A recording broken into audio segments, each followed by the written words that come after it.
susunod na programa ay rated PG. Patnubay at gabay ng magulang ay kailangan sa mga batang manonood.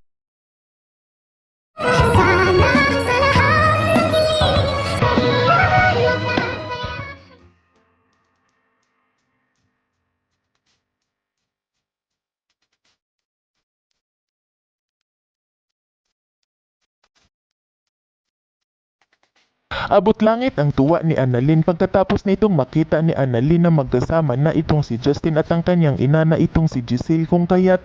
agad naman din itong nilapitan ni Annalyn itong dalawa, at nang makalapit na itong si Annalyn ay agad naman din itong sinabihan ni Giselle itong si Annalyn na nagkabati na umano sila ng kanyang anak dahil pinatawad na umano ni Justin itong si Giselle, kung kaya't labis-labis naman din itong nagpapasalamat itong si Annalyn na mabuti umano at pinatawad na ni Justin ang kanyang mami dahil alam umano nito Annalyn kung gaano umano kalungkot ang kanyang tita Giselle nung hindi umano nito pinatawad ni Justin, at gumawa umano ito ng paraan itong si Annalyn na magbati umano muli itong dalawa, ngunit tinanggihan naman umano nito ni Justin ang inaalok ni Annalyn na sila umano ang mamamahala orphanage na minamanage ng kanyang lulo ngayong hindi pa umano ito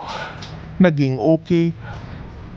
At hindi rin makapaniwala itong si Annalyn nang magsalita itong si Justin sa kanya na pumapayag na umano itong si Justin na sila umano ang mamamahala sa orphanage, kung kaya't lalo itong nagtatalon sa tuwa itong si Annalyn at nagtatawanan itong tatlo nang marinig nito ni Annalyn na magkabati na umano silang dalawa ni Justin at ni Giselle, at labis-labis naman din itong nagpapasalamat itong si Giselle sa kanyang anak na mabuti umano na pinatawad umano nito ni Justin itong si Giselle dahil ang buong akala umano nito ni Giselle ay hindi umano ito patatawarin ni Justin, at dito agad naman din itong sinagot ni Justin ang kanyang mami na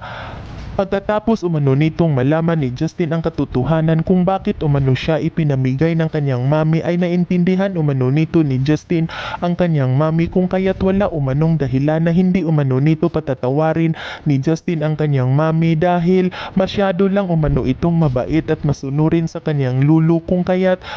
agad naman din itong tumawa itong si Justin at sinabi nito ni Justin sa kanyang mami na ganun rin umano siya, nagmana rin umano siya ng kanyang mami na si Giselle. Yan ay ating aabangan sa susunod pa na pangyayari sa kaganapang ito ng abot kamay na pangarap. Huwag mong kalimutang isubscribe at i-hit ang notification bell ng aking channel.